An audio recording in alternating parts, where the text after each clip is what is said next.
এক ফকির মানুষ তার ছেলেকে নিয়ে হজ্জের সফরে আসছে। বাদশাহ হারুনুর রশিদ তৎকালীন সময়ের একজন বাদশাহ ছিলেন। উনি হজ্জের সময় আল্লাহর ঘরের কাছে মানুষকে খুব দান করত, খুব দুই হাতে দান করত।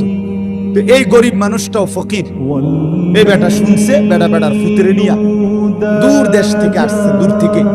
বাদশাহ হারুনুর রশিদ হজ্জের সময় মানুষের দান করে, কিছু নিত। তো হজের সময় আইসা কাবা ঘরের কাছে মক্কায় আইসা বলছে, হারুনুর রশিদ কোথায়?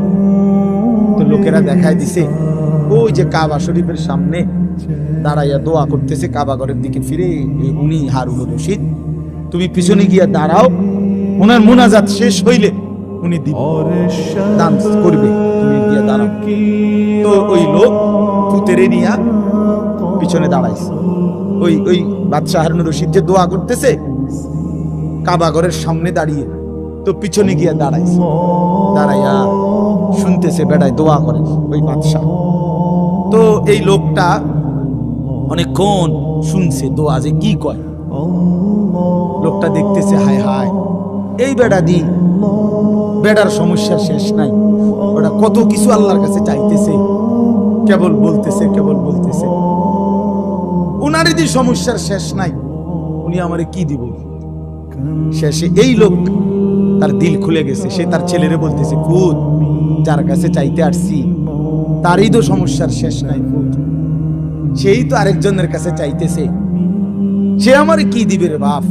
চল বাপ ফুত দুইজনে মিল্লা হারুনুর রশিদ রে বাদ দিয়া, হারুনুর রশিদ যার কাছে চাইতেছে, চল আমরা বাপ ফুত তার কাছে চাইছি।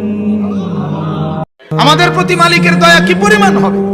আল্লাহ শুধু তাকায় থাকে তার বান্দার এক ফোঁটা চোখের পানি ঝরে কিনা। আল্লাহ বলেন, আমি তাকিয়ে থাকি। বান্দা, তুমি জানো আমি তোমার দিকে চেয়ে থাকি। আল্লাহ বলেন, নিশ্চয়ই আল্লাহ চেয়ে থাকেন। আমি আল্লাহ তাকায় থাকি চোখের এক ফোঁটা পানি ঝরে কিনা।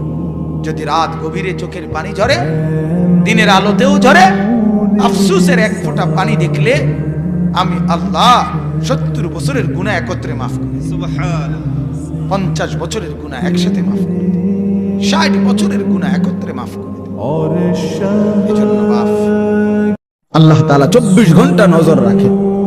আল্লাহ তাআলা বলে, বান্দা আমি দেখি আমার চোখের সামনে তুমি কেমনে নাফরমানি করো, কেমনে নাফরমান। এতবার নিষেধ করলাম, একবারও আমার কথা শুনলা না।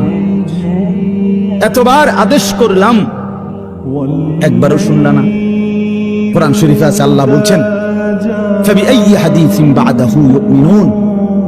আল্লাহ তাআলা বলেন, বান্দা, কোরআনের চাইতে দামি আর কোন কথা বললে তুমি ঈমান আনতে?